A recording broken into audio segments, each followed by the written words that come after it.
Kampuni ya ujenzi Chuo cha Mafunzo Zanzibar ni kampuni inayojishughulisha na ujenzi wa majengo mbalimbali ndani na nje ya Zanzibar katika awamu hii ya 8 ya Dr. Hussein Ali Mwinyi. Kupitia sasa kampuni ya Chuo cha Mafunzo imejenga miradi mbalimbali katika mkoa wa Kaskazini Unguja. Miongoni mwa miradi hiyo ni skuli, masoko na majengo mbalimbali ya serikali. Kwa sasa kampuni hiyo ya ujenzi imejenga skuli ya kisasa ya sekondari ya Mtopepo ya ghorofa 3 iliyopo wilaya ya Magharibi A, mkoa wa Mjini Magharibi Unguja. Huyu hapa ni Inspekta Rashid Abdi Miraji, msimamizi mkuu wa mradi huu, anaeleza. Skuli hii ikimalizika itakuwa na jumla madarasa 41 na vyoo 47. Itakuwa na lego 3, chumba cha kompyuta, vyumba vya walimu, chumba cha ushauri nasaha, ukumbi wa mikutano kwa shughuli za kijamii na sehemu nyinginezo zimetengwa kwa shughuli maalum. Chuo cha Mafunzo tulikabidhiwa mradi huu tarehe 7/8/2022 na kazi rasmi za ujenzi zilianza tarehe 5/10/2022. Niseme kwamba awali mradi huu ulikuwa na mkandarasi mwingine ambaye kutokana na shughuli hizi na mapungufu haya na yale alisimamishwa, na rasmi tukapata kumundo sisi vikosi vya Chuo cha Mafunzo kuendeleza mradi huu. Kama nilivyosema, tarehe 5/10/2022 ndio mradi huu ulianza rasmi kutekeleza. Ilichelewa kidogo kuanza kutokana na mapungufu ya taratibu za hapa na pale na mapungufu yaliyotokeza ya awali. Mshauri mwelekezi alishauri kwa kufanya marekebisho ili kupata kazi iende kwa ufanisi mzuri zaidi. Uhalisia wa shule yetu ambayo tunaifanyia uchunguzi nani masomo sasa hivi ni kama inaonekana katika picha hapa. Itapokuwa imalizika ndio kuonekana katika mazingira haya. Sasa hivi tukachukua hatua za mwisho za ghorofa ya 3 ili tuanze mazingira ya kuwezeka, na tunategemea hadi ikifika mwishoni mwa mwezi huu wa mwezi wa 3 ndio itawezekwa ili kuandaa kazi za plasta na finishing. Mradi huu ni mwaka mmoja, na tunategemea kwamba ifikapo mwakani tunachoweza mapinduzi miaka 60 itakuwa jengo hili limekamilika tayari kwa matumizi yaliyokusudiwa. Engineer Saidi Alifaki anatolea ufafanuzi juu ya mradi huo. Maendeleo kabisa mradi kama unavyoona sasa hivi tuko katika hatua ya mwisho ya frame structure. Kwamba shule hii ni ya ghorofa 3 kama ground floor ya kwanza, ya pili, ya 3 ndio hiyo ambayo kwa inaendelea maandalizi yake. Na shule hii kifupi tulianza hapa katika first floor. Kuna party kule ground floor, kwa mfano party ya mbele pale ilikuwa bado tayari, sasa hivi imemaliza, na party ya vyoo kule hapo malizia kwa ground floor. Kaja hii structure yote ya first floor, second floor na third floor. Kifupi matarajio ni kwamba kumaliza hii kazi kwa wakati uliopangwa, kwamba tunapanga kwa mwaka mmoja. Kwa maana hiyo wanalisha tafadhali ndani ya mwaka mmoja tayari tumaliza hii kazi.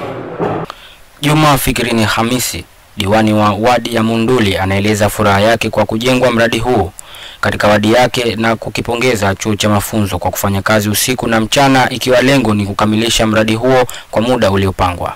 Kwanza nishukuru serikali ya Jamhuri ya Muungano wa Tanzania, lakini nishukuru vile serikali ya Zanzibar kwa mujibu walivyotekelea ombi letu hili la shule hii ya sekondari hapa Munduli, yani shule ya Mtopepo. Lakini pia niwashukuru na wananchi kwa pamoja ili kuwa na mashirikiano pamoja ili kusapoti jambo hili la shule. Lakini pia nishukuru Chuo cha Mafunzo Magereza kwa jitihada zao kubwa ambazo za kwenda kwa kasi kuhusu hii shughuli. Wananchi nao wana yepi ya moyoni? Mradi wa skuli ya Munguri tumepokea vizuri sana, kwa sababu si mimi pekee yangu na wenzangu pia, kwa sababu skuli yetu ya Mtopepo ni kubwa sana, ile imekuwa ndogo sana. Sasa kwa kuja mradi huu hapa tumeupokea kwa mikono yote. Hiyo ni kushirikiana sisi wananchi wa shehia hii au shehia zetu hizi mbili, kwa sababu tuna Mtopepo na Munguri. Ushauri wangu ni kwanza sisi wazazi wenyewe tuwe na hamasa na ushawishi mkubwa sana juu ya watoto wetu, tuwalazimishe kwenye skuli, na vile vile tuweke kitako watoto hawa ili waje skuli kwa mpangilio. Hakuna ile kutoroka wala kupindapinda. Tuwanyoshe watoto, tuwarizie watoto kidogo, halafu nao waturizie wazazi, ili tushirikiane pamoja. Kwa serikali, pongezi zangu kubwa sana sana sana, zaidi ya sana, kwa sababu pongezi zinakuja baada ya mkusanyiko mkubwa sana skuli yetu ya Mtopepo. Sasa kuja tukio kama hili tumelipokea sisi wananchi wa shehia zetu hizi mbili vikubwa sana. Tena hongera sana serikali.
Asante.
Takuwa imefungwa hiyo kamba.